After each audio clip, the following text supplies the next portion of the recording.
Hello दोस्तों, स्वागत है आपका मेरे टिनी मिनी व्लॉग में। क्योंकि आज था हमारा आखिरी दिन यहाँ पर, तो मैंने सोचा क्यों ना आज मम्मी की फरमाइश पर बना दिया जाए मम्मी का फेवरेट नाश्ता इडली। जब मैंने अपनी मम्मी को पहली बार इडली खिलाई थी तब मम्मी को इतनी खास पसंद तो नहीं आई, लेकिन अचानक मम्मी को पता नहीं क्या हुआ, तब से मम्मी इडली का गुणगान ही करने लग गई। इडली इडली इडली इडली। और यहाँ पर देखो आरुष महाराज जी नानी के घर में क्या मस्त नींद ले रहे हैं। और इस लवी को देखो, जब देखो तब मेरी मम्मी से चिपका रहता है। बिना इडली मेकर के कैसे इतनी जबरदस्त इडली बनाए सीखे मेरे मिनी ब्लॉग से। अब इतने सारे लोगों के लिए एक ही कढ़ाई में इडली फ्राई करना तो पॉसिबल नहीं था, तो मैंने 2 कढ़ाई भर के इडली बनाई 1 किलो सूजी की। और यहाँ पर देखो सब अपने सुबह सुबह के काम में कितने ज्यादा बिजी हैं। और सच बताऊं तो आज हम बिना नहाए नाश्ता कर रहे हैं, क्योंकि रात को हमें सोते सोते 2 बज गए थे। सुबह का नाश्ता भी बनाना होता है, तो हमने कहा आज नहाना स्किप कर देते हैं। हमने मम्मी को बोला आज हम नहीं नहा रहे हैं और हम नहाएंगे अपने अगले स्टेशन पर। और आज मैं दित्या और लवी की लड़ाई से इतने ज्यादा मजे लिए कि मैं क्या ही बोला। लवी ने एक चादर लेके आया था और नीचे ऐसे करके लेट जा रहा था। फिर जैसे लवी जा रहा था, फिर हम दित्या को बोलते जा दित्या अब लेट जाओ उसकी चादर पर। फिर हम लवी को बुलाए थे कि लवी देख तेरी चादर पर तो दित्या सो गई।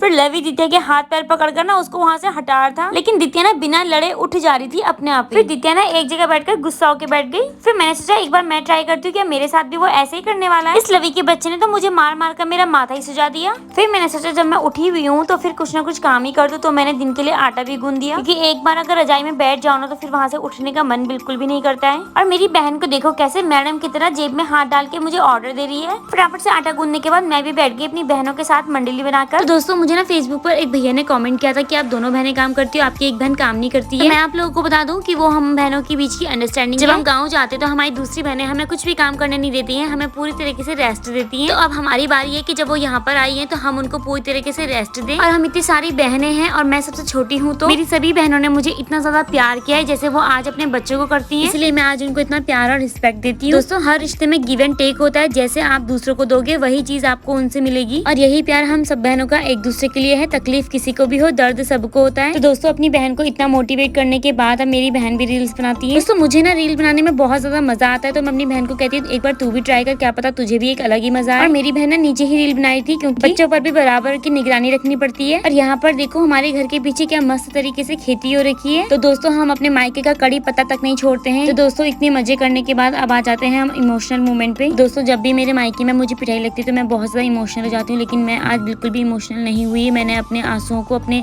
अंदर ही दबा कर रखा, क्योंकि अगर मैं रोने लग जाती हूँ तो फिर सभी रोने लग जाते हैं। और मुझे अपने मम्मी पापा की आंखों में आंसू बिल्कुल भी अच्छे नहीं लगते। और आज हम लवी को 6 महीने के लिए फिर से बाय बोलने वाले हैं। मम्मी कहती है जब भी तुम चले जाते हो उसके बाद ना लवी सारे कमरों में देखता रहता है, और 1-2 दिन तक वो ऐसे ही करता रहता है। उसके बाद शायद उसको समझ आ जाता है कि अब वो लोग चले गए, तो फिर वो नॉर्मल हो जाता है। और दोस्तों अब बारी आती है अपने पापा को लूटने की। और जब पापा हमें पैसे देते हैं तो ये लवी भी आ गया भाई हमारे पीछे पीछे। और दोस्तों कपड़े पहनते हैं हम 2 जोड़ी, और बैग देखो हमारे कितने सारे हैं, ऐसा लग रहा है हम कितना सारा सामान लेकर आए होंगे। और यहाँ पर लवी हम सबके पैर छू रहा है। फिर मैं यहाँ पर लवी से जबरदस्ती अपने साथ फोटो क्लिक कराई थी। फिर मैंने अपने पापा को बोला पापा मेरी प्यारी ऑडियंस को बाय कर दो। और मेरी बहन ने दी मुझे प्यारी सी पुच्ची। और इतने में जीजा जी हमको लेने आ जाते हैं, तो हमने फटाफट रखा सारा सामान गाड़ी में। यहाँ पर ना लवी की शक्ल को देखकर उसको छोड़ने का बिल्कुल भी मन नहीं कर रहा था, मन करता उसको अपने साथ लेकर जाए। फिर हमने यहाँ पर किया सबको टाटा बाय बाय। लास्ट में मैं यही कहना चाहूंगी अपनी पसंद की हर चीज लेकर जाती हूँ, बस आप रह जाती हूँ मेरी माँ। Bye bye.